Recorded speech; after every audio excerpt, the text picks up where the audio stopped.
It is the number one podcast. I am your host, Coach Jake. I appreciate you guys showing up. It's been a minute. Been super busy. I wasn't able to jump on yesterday. I love seeing all you guys on here. Remember, hit me up in the chat. You like what's going on, send a number one. The number one podcast is really about exploring that journey from no one to number one, right? Going from no one to number one. Hope you guys are good today. What's up, Kendo Jedi? CWO number one. I appreciate it. Van Z's, can I learn how to fight at home? Not probably very well.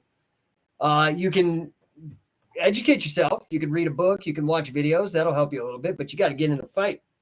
And I wouldn't recommend doing it outside the confines of an agreement, consensual agreement at a gym, because you go to jail. So best thing is probably go join a gym. All right, guys, let's go here. So what am I talking about today? Okay, let's get on focus. Sorry, guys. So today's show is really about why entrepreneurs are the main drivers of economic growth. Why entrepreneurs are the drivers of economic growth, right? Now, I come from a position where I believe entrepreneurs are the most important thing. I've done a lot of shows documenting why entrepreneurs are the backbone of any economy. I think it was 62% of businesses in the United States are small businesses. I'd have to look at that stat, but I think that's right. But entrepreneurs are the people in our culture who take risks. They're not guaranteed, okay? I'm not talking these bailout motherfuckers like that happened during these economic crises. Mom and pops don't get bailed out. They close and they take risks and they create jobs. They also create innovation. They're the ones coming up with new ideas that maybe other people rip off, which I've had happen to me many, many times. But it's okay. For somebody like me, it's more about the impact than the money, although the money would be great. I'd love to be fairly compensated given how much money people have made off my ideas. But the innovation is actually what's the most important, and getting the execution on the ideas, right? Because without us, entrepreneurs, the economy would absolutely stagnate. There would be no progress. You have to have the guts to start something, right? So, myself, nobody in my family, I did not have a mentor to teach me how to be a business owner. I never had that fortunate.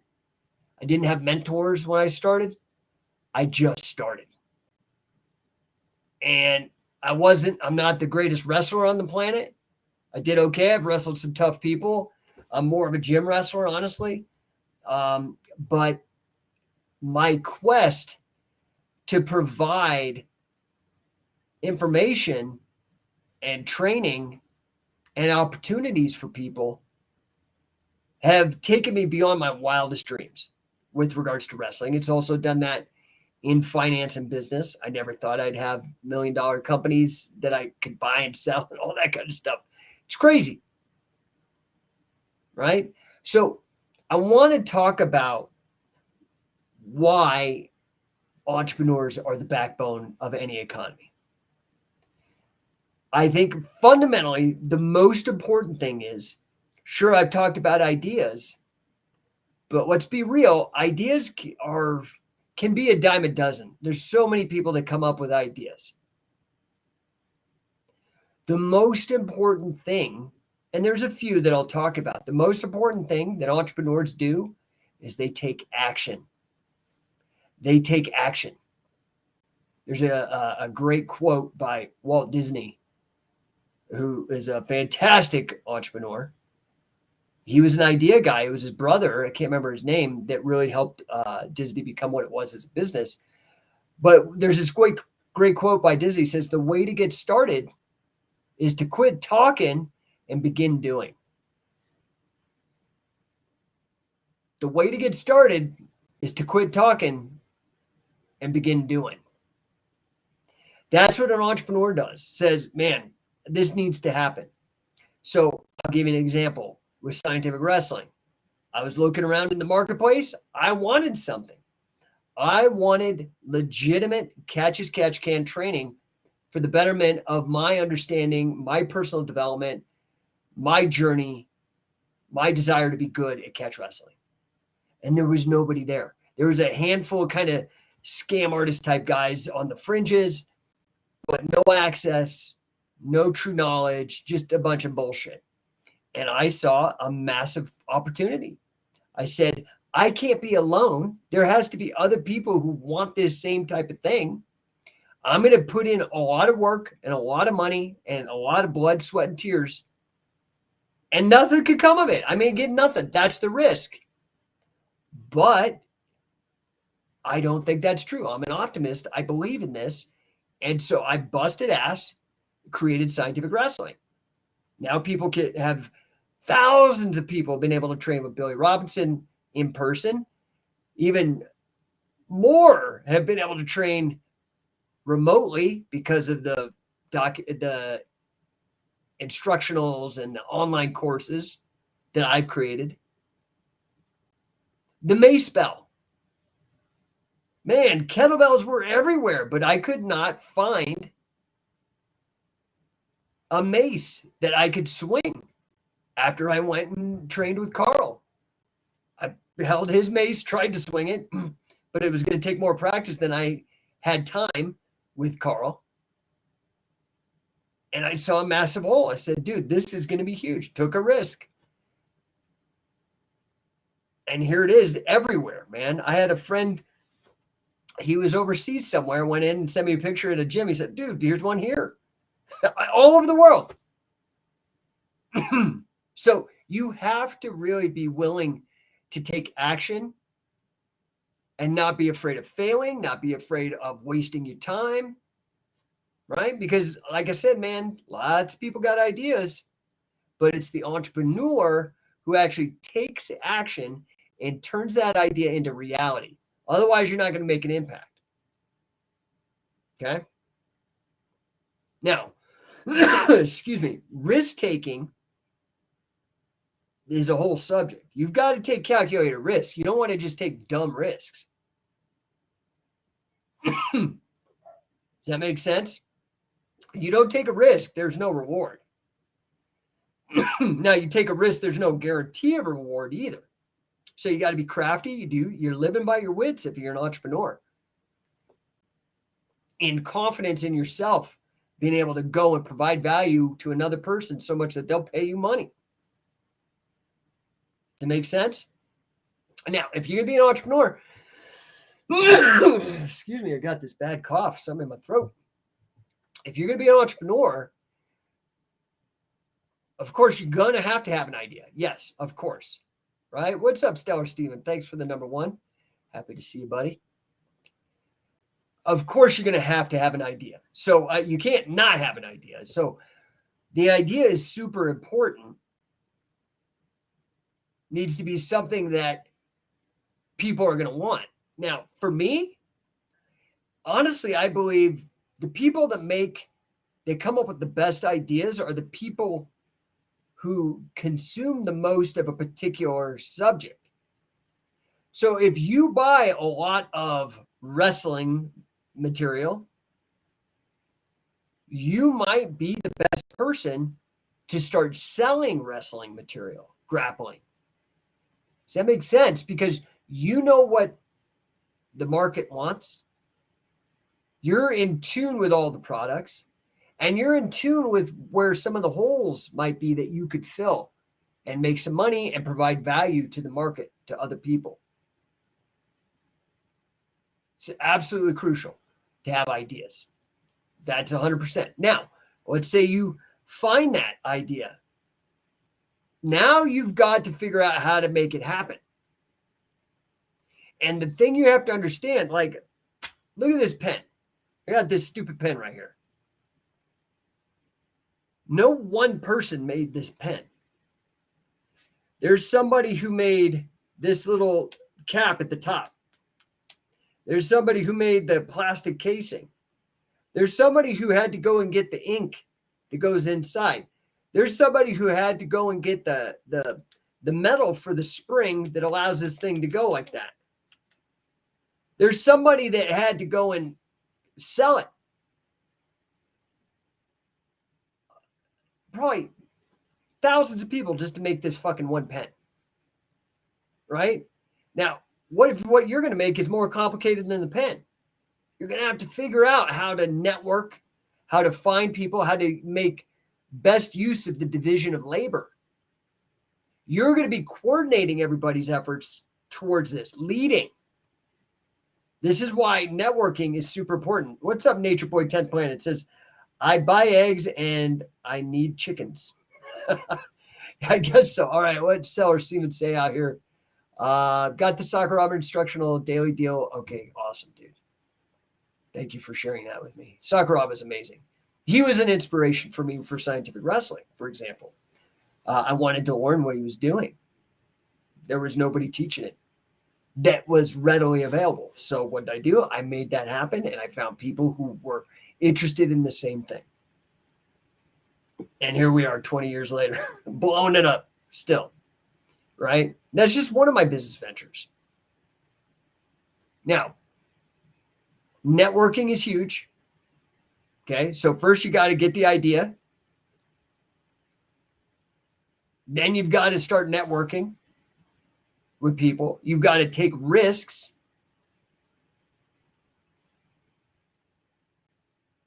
That means you might put 10,000 hours into something and it doesn't go. I've had that. I've had projects that I worked really hard on and they did not go. That's risk. A lot of people aren't willing to do that. That's why you, as an entrepreneur, make up more money on the other side if it does work out. Now, another thing that you could do to shortcut is to work with mentors. Maybe there's somebody you know that's already been there before you. That's what I do with these calls. As I try to mentor you, even though I'm not answering anything specific, but I do have clients that I do business coaching for. I've even been hired now by Grant Cardone, which is just amazing. Got to pinch myself sometimes. That guy's a total mentor of mine, and now I'm mentoring people in his methods. Did the same with Carl Gotch. He mentored me. Billy Robinson, right? Do you see how this goes? So you got to have an idea, find a hole in the market. You've got to go and take a risk. You've got to network. You got to, if you really want to be efficient about it, find a mentor. And you've just always got to have a mentality where you're always looking for new opportunities, new ideas, new ways to either improve or penetrate the market deeper and have a bigger impact. Does that make any sense? So really, entrepreneurs drive the entire economy. They do. They're so crucial to everything that we do. Right? Now, I will open this up to questions for you guys. Okay? Anything's game. You can ask me anything. Otherwise, I'm a jet. Because I closed probably about 3 deals today, and I got to get the proposals and contracts signed. Well, I guess they're not actually closed until I get the deal signed. So I'm very close to closing a bunch of deals, and I got to get hustling here. But if you have questions, I'm happy to help you. Now, you guys, you're not going to get there by being uneducated, untrained. You've got to work. You've got to work, man. You've got to study. You've got to learn all that. Right? So that would be something I really recommend. Oh, Nature Boy 10th Planet asks, what's your favorite networking strategy? Showing up, dude.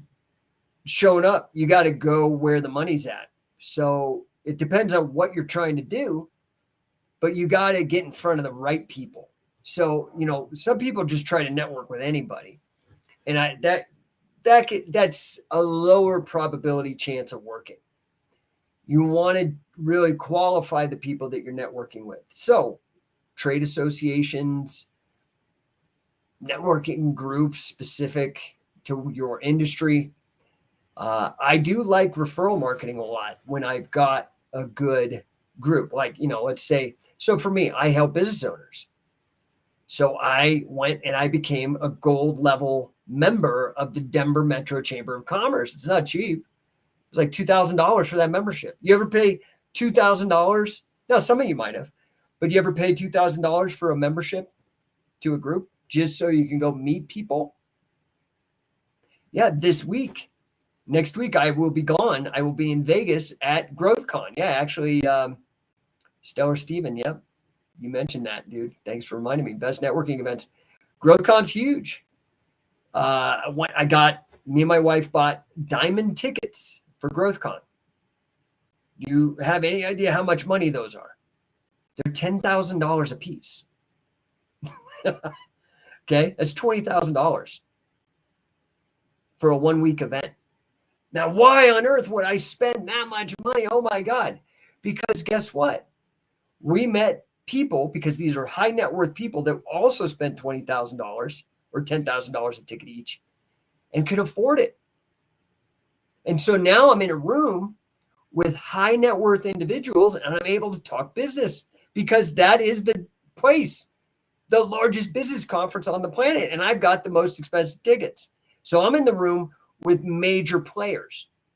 And guess what? The business that I get from going there is way more money. The return on investment is massive. The clients that I get from going to these kind of events. Hey, what's up, Morgan? Good to see you. Nature Boy 10th Planet. Do you carry business cards? No. I do carry the dot card. Have you seen those? It's like they've got the little chip, the NFC chip, and people could tap it and your info pops up on your phone, and it's even got the QR code. If they can't figure out how to use that on their phone, you could scan it and then your information pops up. But I'm not concerned about giving people my card. I'm more concerned with getting people's information, because I can give 1 million people my card, not a single one could reply or call me. But if I get their card, now I could call them. I'm in control. So just assume nobody really gives a shit about what you're doing or what you're selling, and get their information. Don't assume people are going to contact you, even if they tell you they are. Don't. Right? That's how you network. Stellar Steven asked a question or said something here. Do you think Fedor could get to the second? Did you think Fedor could get to the second round against Bader? No. Fedor is a bad man, dude. Badass dude. Great fighter. But I'm telling you, I'm a 50-year-old, and I can tell you, as a 50-year-old, I know what my body could do versus when it was 25 or 30 or even 35. Wear and tear, hormonal changes, all that kind of stuff. Yeah. But taking nothing from Fedor. The guy's legend, did great. He was the last of that seminal golden age of MMA. Those guys, great to see him though. Stellar Steven says, he beat me to it. Was going to ask if you use Vistaprint or cards in general. Yeah, I mean, you can get a card. It's cool. That doesn't do anything. A card, it's just spending money. Get cards with other people's info and call them. Contact them. Ask them how you can help them. Provide value. That's how you do it. It's not complicated. It's as simple as that. So, guys, entrepreneurs are absolutely the engine of economic development in this country. Without a doubt, the most important people in our culture. Okay? Because they provide jobs, they provide new products, they provide competition to keep prices down. Absolutely crucial. They innovate. They create new technology. They challenge existing businesses and make them better. Okay. Now, like I said, it takes a very special person to keep knocking on doors and pushing. And, the fact is most entrepreneurs fail. I've been doing this for 20 years in multiple venues. And some of my ventures have failed. But that's not what counts, huh? We don't really care about them. What's the Emperor Charlemagne? Do you know or have I met Osamu is who you're talking about. I guess his name's Sam. I've never met him in person. From Riley's Gym, Kyoto. No, I haven't. I know that I think he worked out at Miyato's gym a bit. Yeah. And the guy that I think is probably the best of just, and I spent 7 years with Billy, probably about equivalent as Miyato. And I think Miyato, outside of me, is probably the guy who knows Billy's system best. And followed by that, I would say Hideki Suzuki. And Hideki Suzuki has a fantastic book out. It's in Japanese, so I can't even tell you the title. But you'd have to look it up on maybe the Japanese Amazon using his name. Fantastic book. Those are the guys that I really believe had Billy's system best. I have no idea about Osamu. I've never seen much from him. I saw one match I think that he had with Snake Pit or whatever. He did great against that level of competition. He seems like a great guy. I don't know much about him.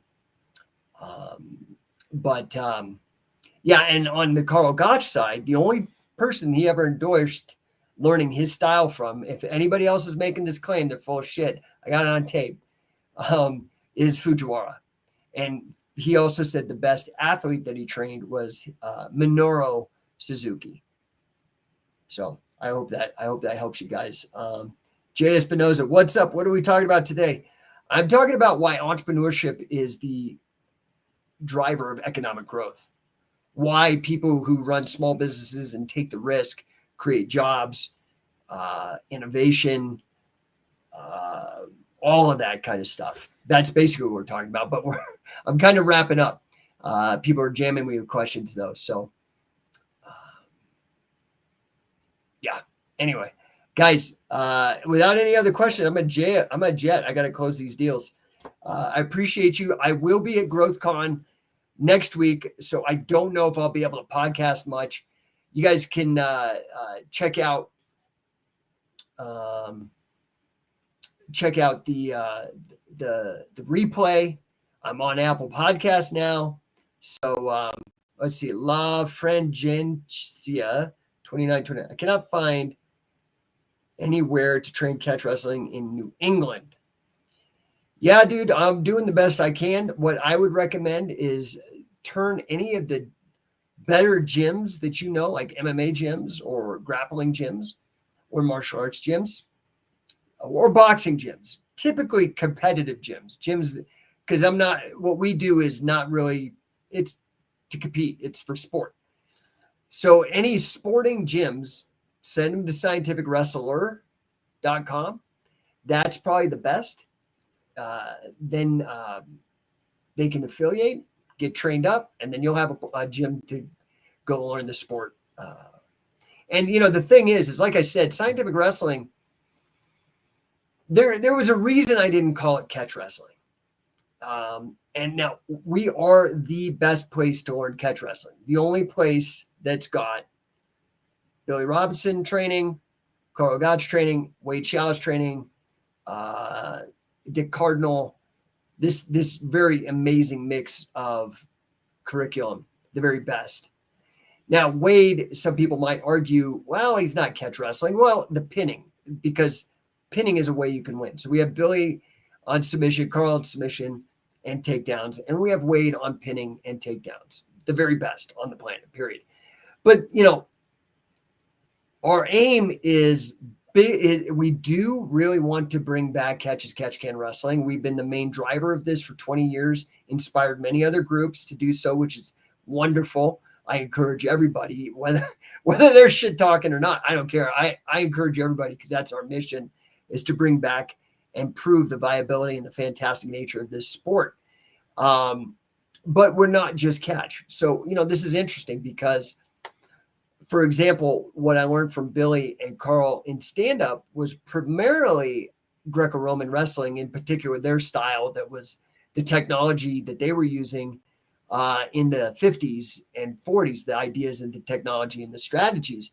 Well, we've then married that with a lot of the folk style stuff from Wade Chalice, which is the modern version, amateur catch as catch can. So Emperor Charlemagne jumping in here. Can you talk about Scientific Wrestling member section of the site? What does it entail? Can you stream your instructionals from there? Yeah. So let's say you go and you become a member of Scientific Wrestling. In there, we have, I think, about 85, 90% of all the instructionals that we put out. We got the rights to stream that. So right there, you get a library of incredible, legendary instructionals that are very hard to find and can't find anywhere else. And you can get them on your phone, your tablet, all that kind of stuff, right? In addition, there's a bunch of articles, there's user forums, and then you also get discount. I think you get like a 20% discount on events and whatnot. Now, that's just the base membership, okay? If you're an alumni or a member of the Coaching Catch community, right now we're working on putting in all the curriculum that you need to know. So there will be like an online course inside of scientificwrestling.com for the people in Coaching Catch. So there's like tiers of membership. And then for the affiliates, there's all these other sections in there to help you manage and build your business and things of that nature, and like affiliate business. So I don't know if that helps. Stellar Stevens says, did Billy train a lot with Wade? He did not. He trained zero with Wade. They never even met. But I'm the common denominator between the two.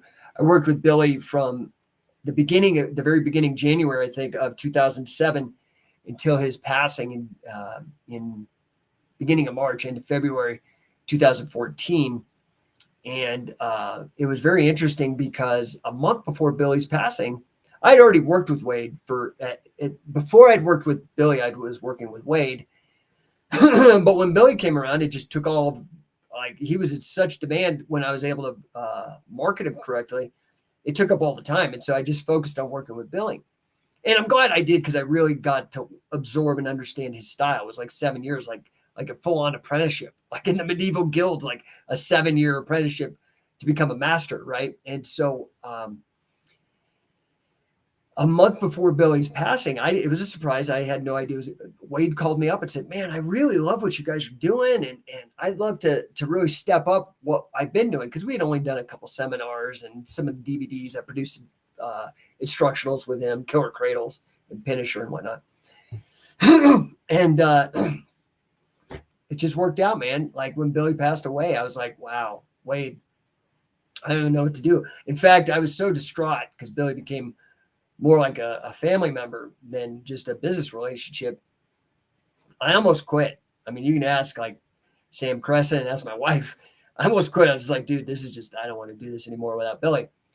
Well, Wade really picked up the mantle and really, man, just invested his heart and soul into Scientific Wrestling. And now he's as big of a part of it as Billy was, but they never knew each other. So, was wondering if Billy coached folk style too. Not really. I mean, he'd help people with wrestling because wrestling's wrestling, and he knew pinning and whatnot, but not really, no. Wade has, like, a fuck ton. Emperor Charlemagne, what is the war section of the site? Is it different than the member section? Can I watch? So War Catch Wrestling is a completely different website. That's an online course. So whereas Scientific Wrestling is just the instructionals, like if you went to BJJ Fanatics and got on instructional, it's sequential, blah, blah, blah. War Catch Wrestling is an online course. So all the little segments are broken down. It's presented like a course where you have little exams and tests and videos, and it's different. Now it's all of the Billy Robinson material that I ever produced, plus more, from the free stuff you find on YouTube. It's all put together in War Catch Wrestling. That's all Billy Robinson. Scientific Wrestling has all the instructionals. So I don't know if that helps you. You probably honestly need both if you're really wanting to do it online. I would get the Scientific Wrestling membership because you have other instructionals besides Billy. Like you have Carl Gotch's and conditioning for combat sports and all these other materials in there. Hope that makes sense. Emperor Charlemagne says, thank you. Yeah, dude, of course, man. That's what I'm here for. All right, guys. Let's see. Did I miss anybody out here? Oh, Nature Boy. What's up, buddy? Nature Boy says, I had a best of 3 catch wrestling match. I won with 2 pins. Yeah, dude. Good, man. You know, the thing is for the longest time, it's so funny, man.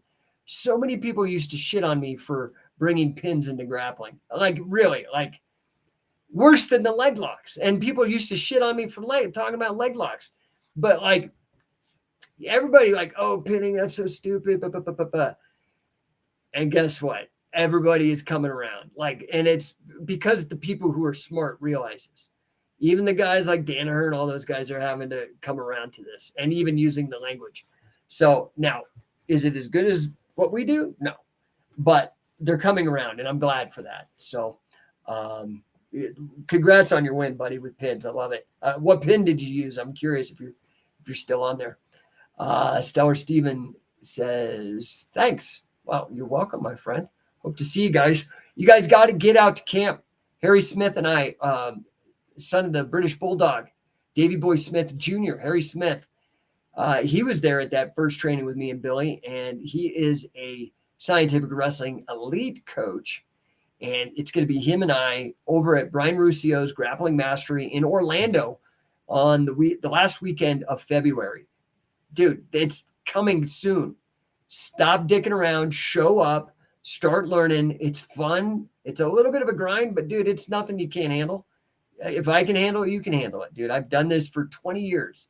So come on, man, let's go. I'm a 50-year-old, dude. I know that there's some guys younger than me that should be showing up. Just show up. Show up. You'll be glad that you did. Okay. I appreciate you guys. You can head over to coachingcatch.com. That's the best place to register for that. For the gentleman that wanted to have it come out to him, you're going to want to have your local gym find us at scientificwrestler.com so they can get involved with that. You can see the whole value stack there. I appreciate you guys. If I could be of help to you outside of grappling, of course, that's the point of this business podcast. You guys could just hit me up, no1coaching.com. That also explains the nature of what I do for businesses and how I can help your small business. Guys, I appreciate you.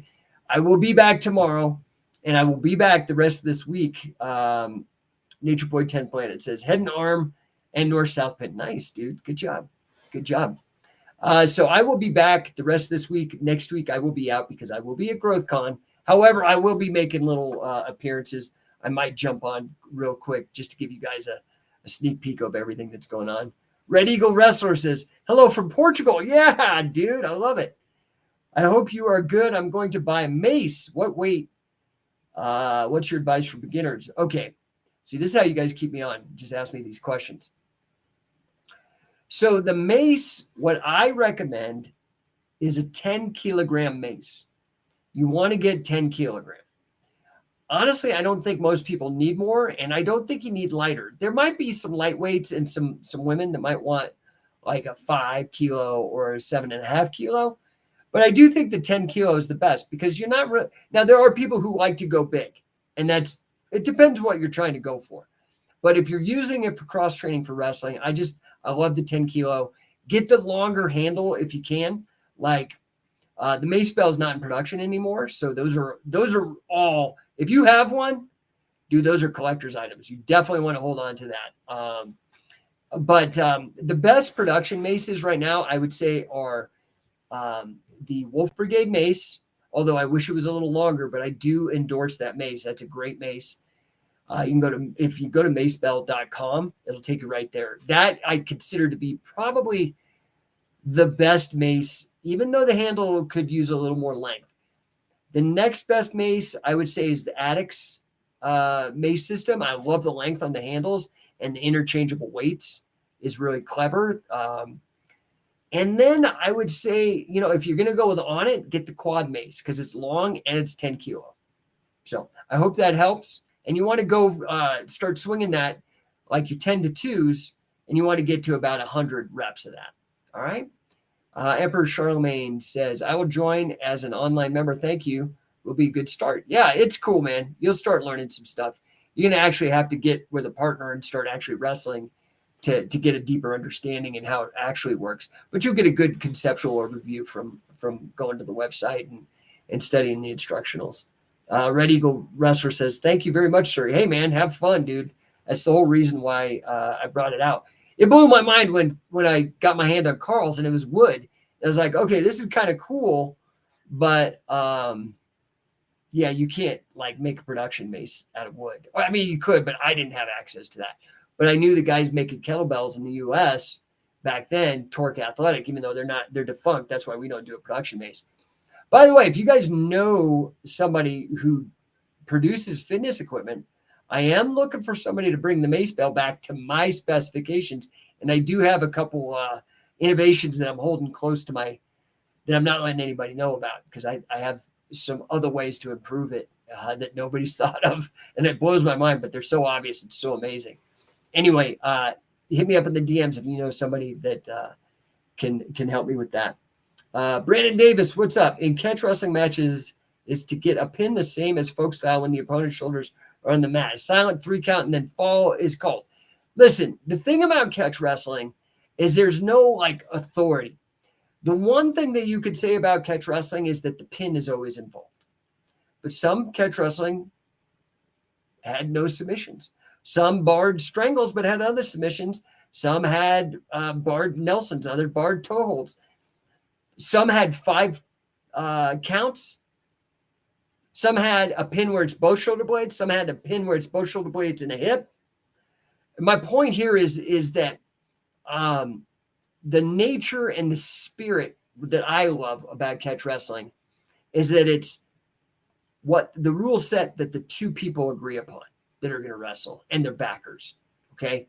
So what that means is you could do the silent 3 count just like folk style if you want to, but you want to be smart. You need to make sure that it's relevant for today's age. This is why for me, the rule sets that don't allow chokes are not really relevant because MMA is the biggest driver of interest. And the number 1 submission in MMA is the rear naked choke, right? So we need to keep chokes in. And there are rule set variants. That's why there's guys like Evan Strangler Lewis or records from the old newspapers where Tom Jenkins strangled and won, strangled Frank Gotch, right? So to me, my vision for it, what I'm doing with Shoe Pro Wrestling, what I'm doing with King of Catch, the vision that I worked on with Carl Gotch, nobody else has been able to do that, just me, for the King of Catch rule set and the Shoe Pro rule set. My vision is to essentially take the rule set from modern pro wrestling, which to me is very much a catch wrestling rule set. It's just fake. It's just John Wick. It's fantasy. It's movie. It's theater. I want to take that rule set for professional wrestling and make professional wrestling competitive. A sport, the sport of pro wrestling, not sports entertainment. Sport, something you could bet on because it's on the up and up. That is my vision. That has been what I have pushed for 20 years. The lone guy screaming in the fucking wilderness at the top of my lungs. And now I've finally gathered enough people where we're making this happen. Does that make sense? So this is my very long-winded way of saying, if you want the silent pin, do it, man. Just run your own promotion. The thing is you have to keep the pin. Otherwise, it's just submission grappling. It's not catch. You can call it what you want, but the one common denominator across all of the wrestling that calls itself catch and is derivative of catch is this pin. Well, I mean, there are people that love just the finishing holds. I mean, look at something like a great guy, Eric Paulson, CSW. He doesn't teach pinning. He doesn't. I mean, maybe he does, but I've never seen him really do that. It's not like what he's known for, like say a Wade Schaus. Okay. But he loves like these finishing holds. Same with Gene LaBelle. Gene LaBelle had a lot of judo in his not what you would see from like a Danny Hodge or that kind of wrestling. It was more of a grappling judo style, but he loved to catch wrestling finishing holds. Makes sense. So I mean, catch. You guys know my opinion. Catch as catch can is the most influential, most impactful combat sport martial art in the history of humankind. When you lay out that its derivatives are Olympic wrestling, 118 years of Olympic wrestling, directly due to catch as catch can. They used to call it amateur. All NCAA folk style high school wrestling in the United States, WWE, MMA started with Shudo, Muhammad Ali and Inoki catch wrestling, like Gene LaBelle and Milo Savage, it's how it is, man. It's the impact in terms of the number of people, fans, athletes, coaches, promoters, business people involved. There's never been a bigger sport that's had a bigger impact, period. It's not, I mean, this is like quantifiable. This isn't even really much of a debate. Brandon Davis says, I've just been told the catch is basically college wrestling with submission. I mean, Josh has said that in explaining it, I think, on the Lex Friedman podcast. Josh has been a fantastic guy for getting the word out on big platforms, obviously in competition, but also on these podcasts like Rogan and Lex Friedman. And he's made that example. Yeah. And actually he has a tournament you guys should be getting to in La Brea, California this Sunday. Go find Josh on social media. He has them all posted there on his Instagram, Facebook, all that. He has the links to register. You can go try your hand. And then in Arizona, the King Catch is happening in March. Again, I think they've done it now 5 or 6 times. They're really, Coach Gil Olivas is really just crushing it. So Brandon says, I'm thinking about competing in Josh's tournament. Awesome. I'm just asking, could you run half and pin in a catch match? Yeah. Yes. So the thing I love about catch is that it's a real nice place for badass wrestlers and badass jiu-jitsu guys to come at it. And the thing is let's be real, man. I've gone to a lot of judo tournaments, jiu-jitsu tournaments, grappling tournaments, folk style tournaments. And unless you really know all the fucking nuances of all the points, like back points and tilts and all this shit, it could be boring, or sweeps and all this kind of stuff. It could be boring. But when you just have a simple rule set, like the King of Catch rules and its derivatives, where it's just pin or submit, and it's like a pro wrestling, like a slap on the thing 3 times, it's simple enough that it can become a spectator sport. And the pin forces the action, forces people to expose themselves to other submissions or a simple pin. And, people understand the rules of pro wrestling. It's the longest running TV program in the history of TV, too. You talk about impact. More than NFL, more than NBA, more than soccer or whatever. Like, it's just facts. All right, guys. I'm going to jump. I got to go get my kids here. If you have any questions, this is it. Otherwise, I'm out of here, and you're just going to have to wait till tomorrow. By the way, Brandon, best of luck, dude. Get your friends to go out there, man. Support Josh's tournament. I appreciate that. Guys, I'm out. Appreciate you. Yeah, thanks, guys. Thank you, everybody, in the comments. I will be back tomorrow. So if you have more questions, I'll be talking business, but I'll also talk catch as catch can wrestling with you guys, or fitness and the Mace Bell and that kind of stuff as well. Nature Boy 10th Planet. See you tomorrow, hopefully, buddy. Talk to you soon. Peace out.